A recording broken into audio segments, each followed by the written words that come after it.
play again in the dark, only because I have 3 kids and playing Russian roulette with lights is they're asleep right now. Just not not something I'm game to do. So look, whether I'm in the light or the dark, it doesn't matter. We're trying to make sense of this whole thing together, and I'm really grateful for people that are actually engaging, and thank you. There was a couple of comments from my latest post around relationship with time that are actually like quite interlinked.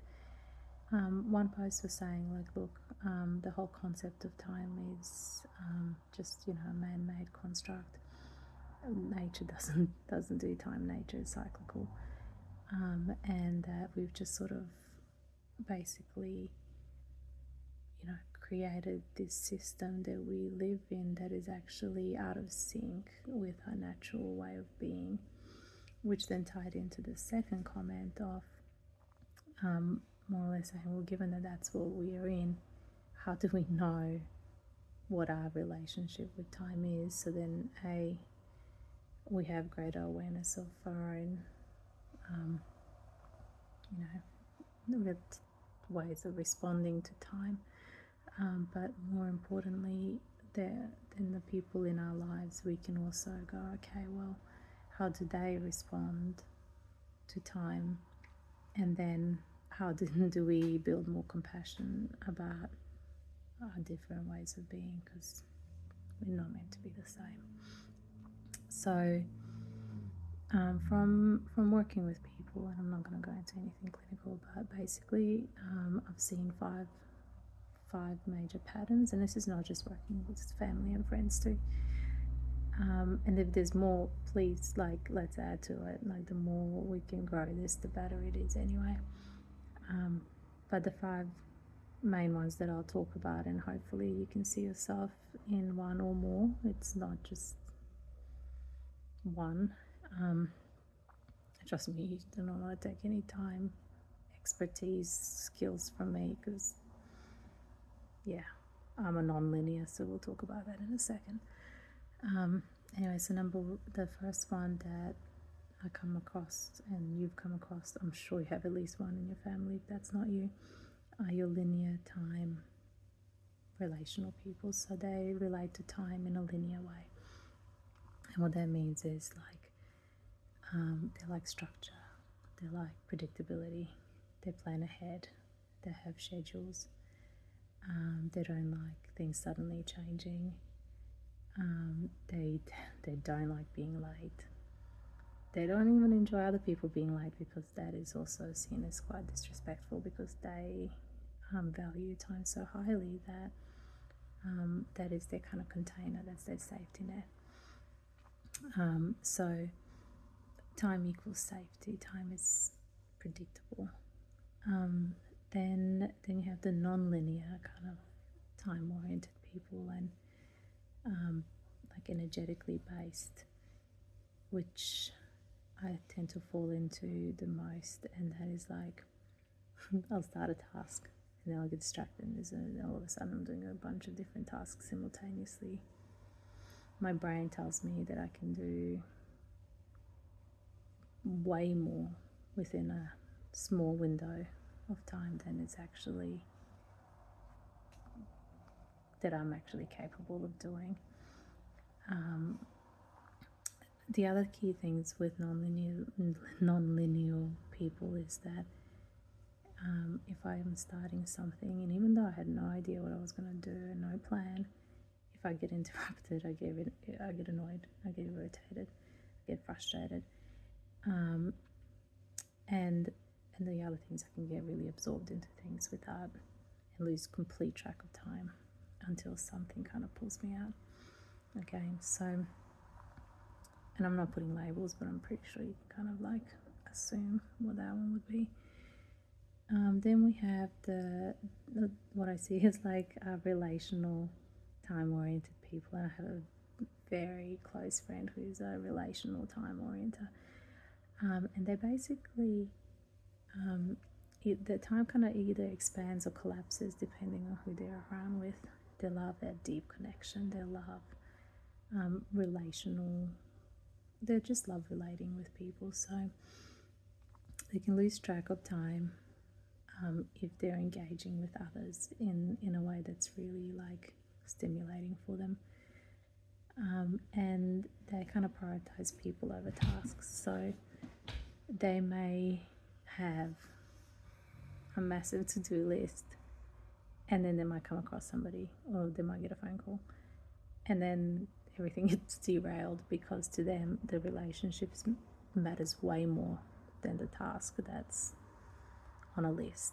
So the other thing is, like, if I'm in a counseling session and I am with somebody that is relationally time oriented, they don't enjoy the whole like, well, you've got an hour, because to them that is like, that feels like a disconnection. That doesn't feel like connection. So like, if you have constraints of time, that is not a relational thing. Like, that doesn't fit their idea of connecting. So, and often they're late, not because they don't care. It's just that the relationship with that person that they came across, that bond mattered to them more than time. Hopefully that made sense. So I didn't even try that one. That wasn't on purpose. So then I see people that see time as kind of pressure. So they get really pressured by time, and almost like not frozen in the sense, but they don't like it. They don't like time because it just feels like heavy pressure. Even as far as like danger, fear, like, so they just get really overwhelmed by deadlines. They just time might feel like really quite threatening. And not because the task in itself is like scary. It's just that momentum in the body just feels unsafe. So time can be experienced as like danger or pressure or unsafe. And then I guess the fifth common like way of orienting around time would be like people that are cyclical. So you have people that are just like on, but then they like retrieve, and they need to hibernate and recharge, and then they just follow their own little rhythm. They follow their own body's way of. They're quite intuitive. They're very cyclical. So they're not designed for the 9 to 5. They're definitely not designed for the systems that we've built.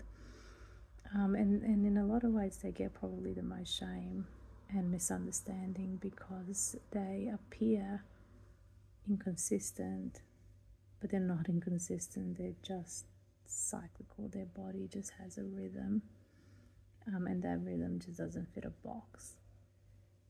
So I don't know. Hopefully you can find yourself in one of those 5 things. But if you're thinking, the second part was like, well, how do you know? What kind of questions might help guide you towards a bit of understanding of where or which types you might be in. And I guess the first one is like, how do you respond, or how does your body, so we're going into the body, this is your nervous system, how does your body respond to being late? Like, do you feel anxious, or do you feel interrupted, irritable? Because if you feel like anxious, then you are more linear,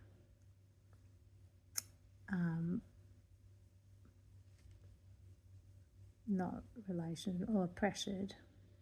You're like, so if you feel anxious, you're like linear, pressured, and cyclical depending on what part of the cycle you're in. If you feel more frustrated, disconnected, then you're more non-linear, relational. cyclical, depending on the cycle. If something suddenly changes, if you're like in the middle of something and boom, change happens, a linear person will tend to feel anxious. Their sort of time orientation is usually quite anxious. Non-linear tend to be more irritable, angry. They're more, in that fight response, whereas sorry, I think I'm getting sick. If you suddenly feel like, disconnected, the connection was just like taken away, then it kind of gives you a clue they're probably quite relational. If plans suddenly change and things suddenly change and you are more of that pressured system, then you might actually feel relieved that you don't actually have to do it. You might actually go, I don't have to do anything now. Cyclical, it just depends. Like, it depends. You might feel like if you are in that flow, you might feel irritable or anxious. If you're kind of in that downtime, you might actually feel quite relieved. It just depends. Another way to think about it is, okay, so if you're going to start something, if you're going to start a task, like what is your natural way of starting things? And can't even speak anymore, but linear people, they're planners. They're not going to start something just randomly. They plan ahead, they research, they do that. Non-linears, and I only laugh because just thinking about myself, they just jump in. There's usually not a lot of planning. It's just, it's just like, boom, there it is. It's just an idea, let's just do it. For relational people, they actually need connection before they can take action. So they need other people to kind of support them in taking action, not because they are not capable of taking action. It's just that they need that relational assurance before they can actually feel okay to go ahead and take that action. People that tend to be more pressured around time, they just wait until the last minute, and then it's just panic mode. And then cyclical, depends on the cycle. And then I guess the last bit before I finish, because I didn't really know I was rambling for this long anyway, so if you're still actually interested or watching, thank you. Nice, appreciate that. But okay, so what does your body feel like? Linear people get really like typical anxiety type symptoms, like their chest tightens, their heart rate increases, they get they get worried, so their whole system kind of activates for flight, like if you were just gonna flee, run away, disappear. Linear tend to get more in that, like their body just goes into more of that fight mode, so they tend to get the jaw tightens, their shoulders tense, they they kind of like tense up, like they're kind of ready to go into a fight mode. Relational, there's more of an urgency, there's just that pressure, chest tightness, more like I don't want to disappoint type vibe. And just to finish off with the pressure, it's more kind of like a shutdown or even sadness. That feeling, it's kind of like that denser, deeper sort of sensation in the body. Anyway, I hope that helped. If not, well, that's another 14 minutes out of your life that you don't get back. See you soon.